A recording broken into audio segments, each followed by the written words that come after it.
Hello দর্শক, আসসালামু আলাইকুম। আজকে আমি আপনাদেরকে তৈরি করে দেখাবো হলুদ ফুলের মরিচ পোড়া ভর্তা কিভাবে তৈরি করে নেওয়া যায় অল্প সময়ে এবং অল্প উপকরণে। তো খেতে অসম্ভব মজা আর তৈরি করতে তো অনেক সোজা। তো চলুন এই রেসিপিটির প্রস্তুত প্রণালী। কিন্তু তার আগে যারা আমার চ্যানেলটি সাবস্ক্রাইব করেন নাই, প্লিজ আমার চ্যানেলটি সাবস্ক্রাইব করে নিন এই ধরনের আরও নতুন নতুন ভিডিও পেতে, আর পাশে থাকা বেল আইকনটি ক্লিক করে নিন। এই হলুদ ফুলের মরিচ পোড়া ভর্তাটা অনেক মজা। যাদের খাওয়াতে রুচি একদমই নেই তারা এই ভর্তাটা ঝটকাট করে এক প্লেট ভাত খেয়ে ফেলতে পারবেন। তো আমার বাড়ির পাশে একটা হলুদ গাছ আছে, হলুদ গাছেই এই ফুলটা ফুটেছে, অবশ্য আপনারা দেখতেছেন।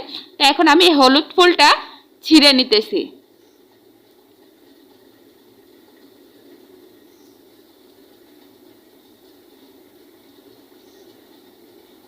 তো হলুদ ফুলটা আমি ছিঁড়ে নিলাম, দেখেন।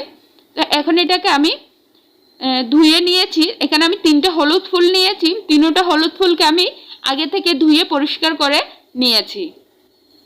তা এখন হলুদ ফুলের পাপড়িগুলো একটা একটা করে ছিঁড়ে নেব আমি। মাঝখানে যে হলুদের একটা দেখা যায় পাপড়ি, ওইটা ফেলে দিব, শুধু সাদা আর সবুজ পাপড়িগুলোই নেব। এইভাবে করে 3টা হলুদ ফুলের পাপড়িগুলো আমি ছিঁড়ে নেব।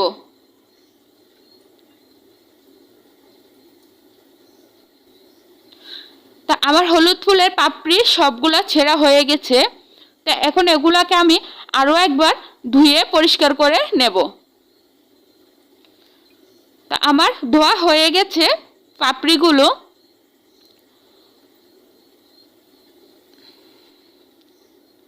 তা এখন চুলায় আমি একটা কড়াই বসিয়ে দিয়ে কয়েকটা শুকনো মরিচ ভেজে নেব।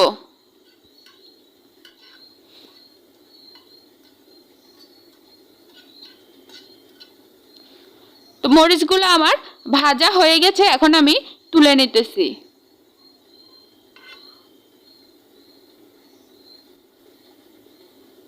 তো এখানে আমি ফুলের পাপড়িগুলো আগে থেকে কুচি করে নিয়েছি, আর 1 কাপ পেঁয়াজ কুচি নিয়েছি, আর 3টা মরিচ নিয়েছি, পোড়া মরিচ। এগুলো অবশ্য ঝাল, আপনারা যদি মিষ্টি মরিচ ইউজ করেন তাহলে আরও কয়েকটা বাড়িয়ে দিতে পারেন।